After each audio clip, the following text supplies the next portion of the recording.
Hello. Good morning to all class 7th A और B के बच्चे जो हिंदी पढ़ते हैं या जिन्होंने हिंदी भाग लिया है।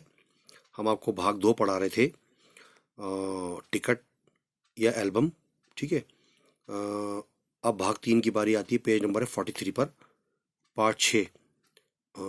सुमति अय्यर द्वारा लिखी इस तमिल भाषा में इस कहानी को, और इस कहानी को तमिल भाषा में लिखने के बाद सुंदरा रामास्वामी ने इसका हिंदी में अनुवाद किया है, इसका ट्रांसलेट किया है।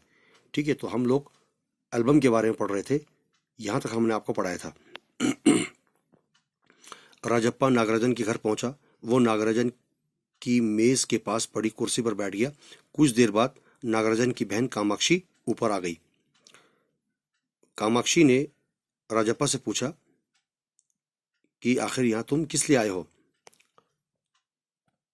उसने पूछा, भैया शहर गया है। अरे हाँ, तुमने भैया का एल्बम देखा है? कामाक्षी ने राजप्पा से पूछा।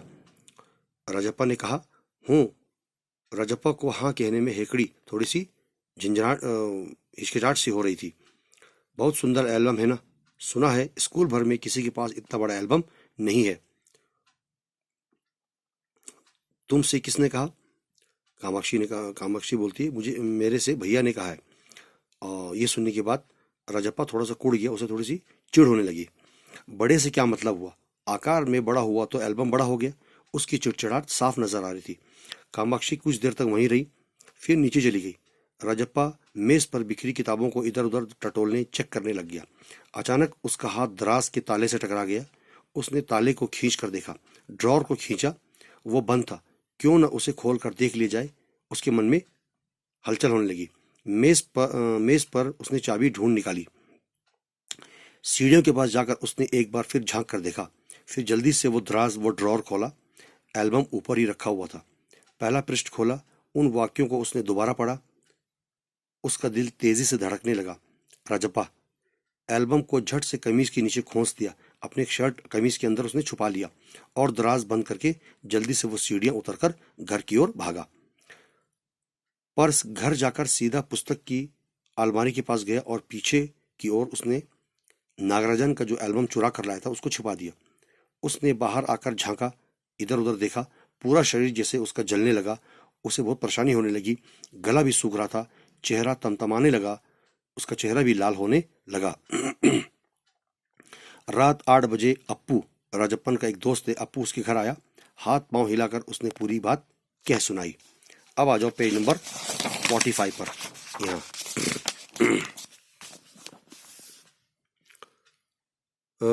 सुना तुमने नागराजन का एल्बम खो गया है? अप्पू ने उससे पूछा। अरे भाई राजप्पन, तुमको ये मालूम हुआ? तुमने कभी ये खबर सुनी कि उसका एल्बम कहीं खो गया है? दोनों शहर गए हुए थे, लौट कर देखा तो एल्बम वहां से गायब है। राजप्पा चुप रहा। उसने अप्पू को किसी तरह से टाल मटोल करके उसको वहां से जाने दे दिया। उसके जाते ही राजप्पा ने झट से कमरे का दरवाजा बंद कर दिया और अलमारी के पीछे से एल्बम निकालकर देखने लगा। फिर उसे छिपा दिया। उसे डर था कि कहीं कोई उसे देख न ले। रात में उसने खाना भी नहीं खाया। उसे लगा कि जैसे उसका पेट भरा हुआ है और सारा घर चिंतित होने लगा। रात को उसने सोने की कोशिश की, परंतु नींद नहीं आई। एल्बम को तकिए के नीचे रखकर वो सो गया। सुबह अप्पू दोबारा आया। राजप्पा तब भी बिस्तर पर बैठा हुआ था। अप्पू सुबह नागराजन के घर होकर आया हुआ था। अप्पू ने पूछा, राजप्पा, कल तुम उसके घर गए थे क्या? राजप्पा की सांस जैसे ऊपर की ऊपर नीचे की नीचे रह गई हो। फिर सिर हिला दिया। कामाक्षी ने कहा था कि हमारे जाने के बाद खाली तुम वहां आए थे। अप्पू बोला। राजप्पा को समझते देर ने लगी कि अब सब उस पर शक करने लगे हैं। कल रात से नागराजन लगातार रोए जा रहा है। वो सोच रहा है उसके पापा शायद पुलिस को खबर कर दें। अप्पू ने फिर कहा। राजप्पा फिर से चुप रह गया। उसके पापा डीएसपी के दफ्तर में ही तो काम करते हैं। बस वो पलक झपक दें, एक बार खबर कर दें, पुलिस की फौज यहाँ पर हाजिर हो जाए। अप्पू जैसे आग में घी डाल रहा हो।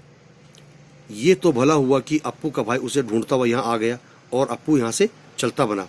राजप्पा के पापा दफ्तर चले गए थे। बाहर का किवाड़ भी बंद था, बाहर का दरवाज़ा बंद था। राजप्पा अभी तक बिस्तर पर बैठा हुआ था। आधा घंटा गुजर गया और वो उसी तरह से बैठा रहा। तो यहाँ तक हमने आपको इसका भाग 2 पढ़ाया। अब भाग 3 जो है वो हम आपको कल पढ़ाएंगे। इनको आप पढ़ते भी रहेंगे, समझते भी रहेंगे। धन्यवाद।